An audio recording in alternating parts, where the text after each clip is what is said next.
Hmm, Ya baik, Assalamualaikum warahmatullahi wabarakatuh.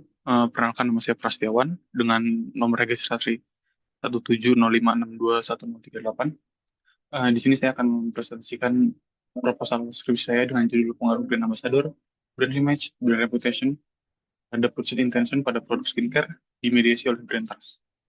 Studi kasus pada mahasiswa S1 Manajemen Universitas Negeri Jakarta.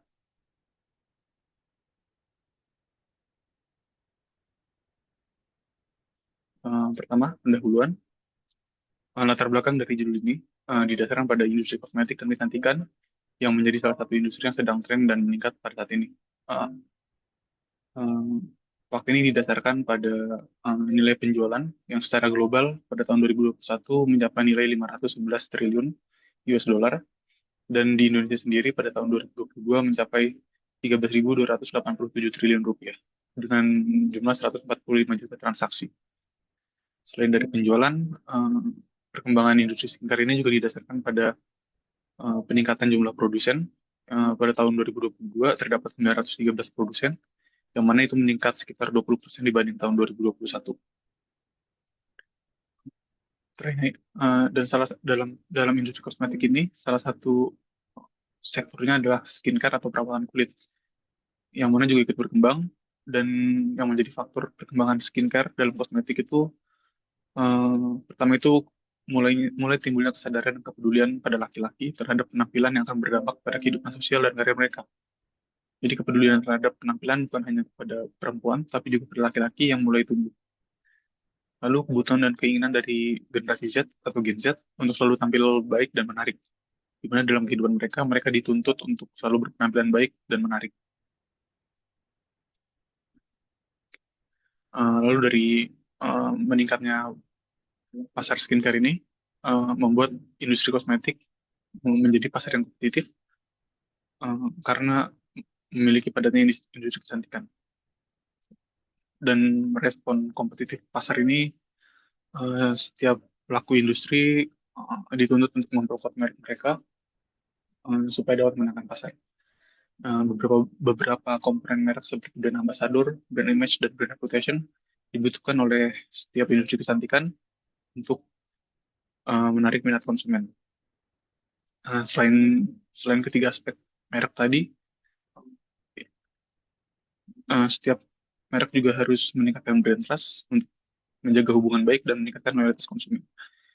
Dan semua upaya dari merek tersebut terhadap komponen merek memiliki tujuan akhir untuk meningkatkan purchase intention dari konsumen yang makin banyak dan bersaing.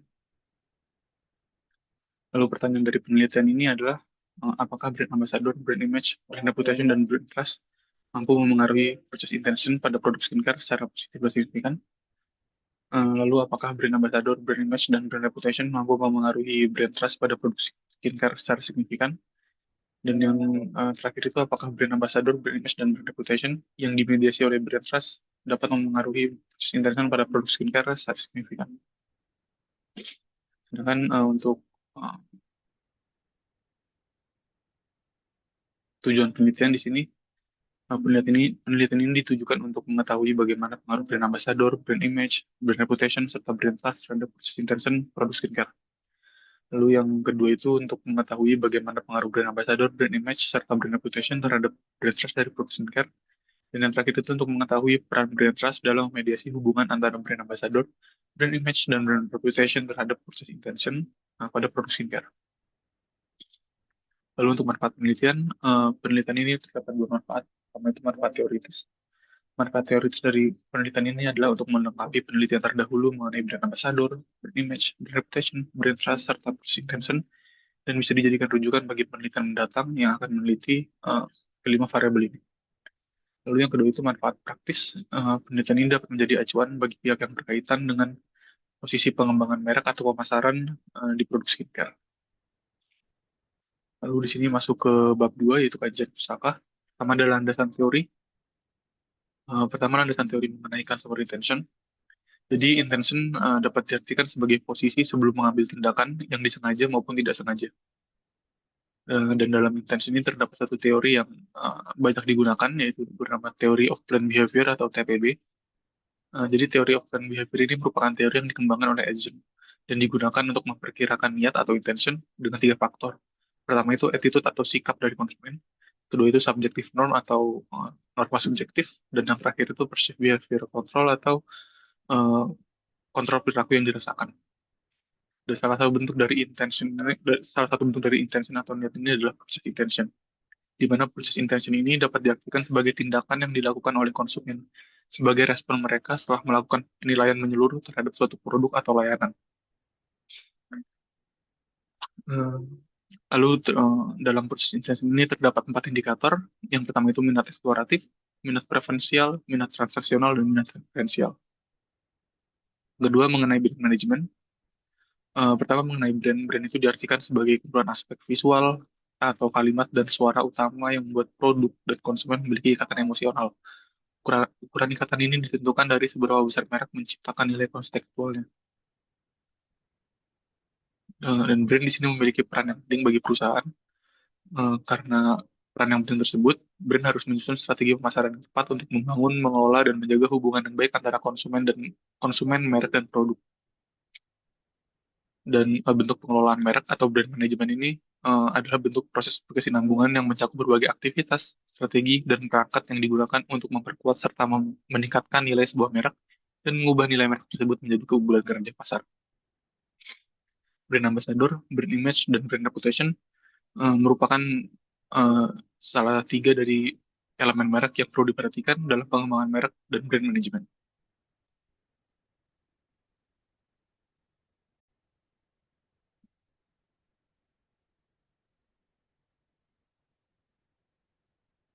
Baik, lalu masih dalam landasan teori, eh, di sini melanjutkan dari brand management terdapat brand ambassador sebagai salah satu komponen merek. Jadi brand ambassador adalah perwakilan merek yang bertugas untuk memengaruhi persepsi dan keputusan pembelian konsumen dengan cara mewujudkan citra, nilai, dan identitas merek ke dalam diri sendiri.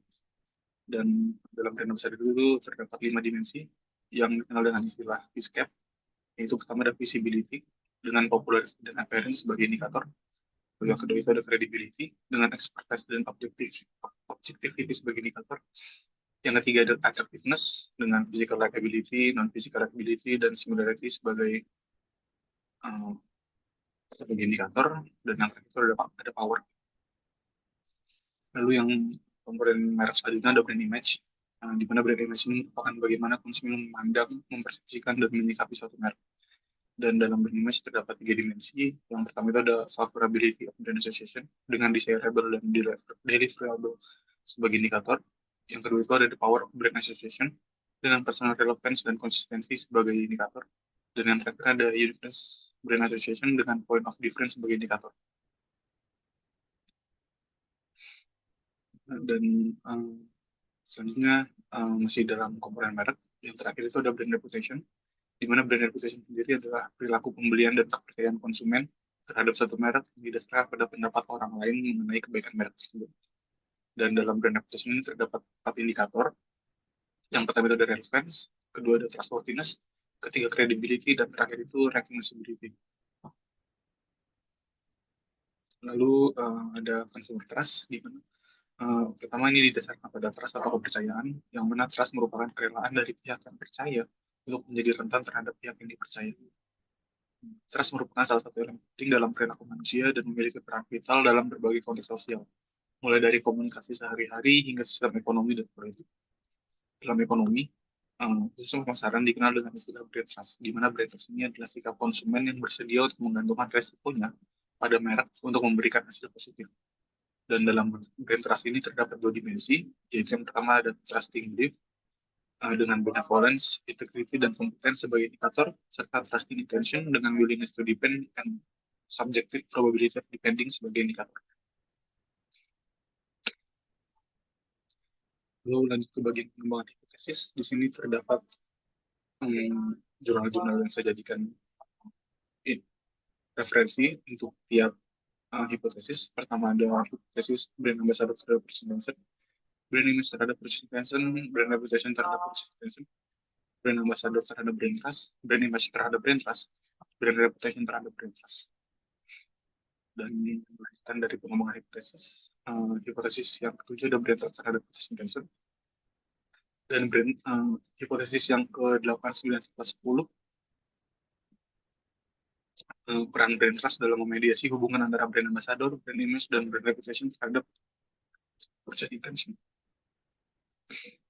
Lalu di sini ada kerangka berpikir dari penelitian ini, di mana hipotesis satu adalah brand ambassador terhadap purchase intention, hipotesis dua brand image terhadap purchase intention, hipotesis tiga brand reputation terhadap purchase intention, hipotesis 4 brand ambassador terhadap brand trust, hipotesis 5 brand image terhadap brand trust, hipotesis 6 brand reputation terhadap brand trust, hipotesis 7 purchase intention, brand trust terhadap purchase intention, hipotesis 8 brand ambassador terhadap purchase intention yang dimediasi oleh brand trust, hipotesis 9 brand image terhadap purchase intention yang dimediasi oleh brand trust, dan hipotesis 10 brand reputation yang dimediasi brand reputation terhadap purchase intention yang dimediasi oleh brand trust.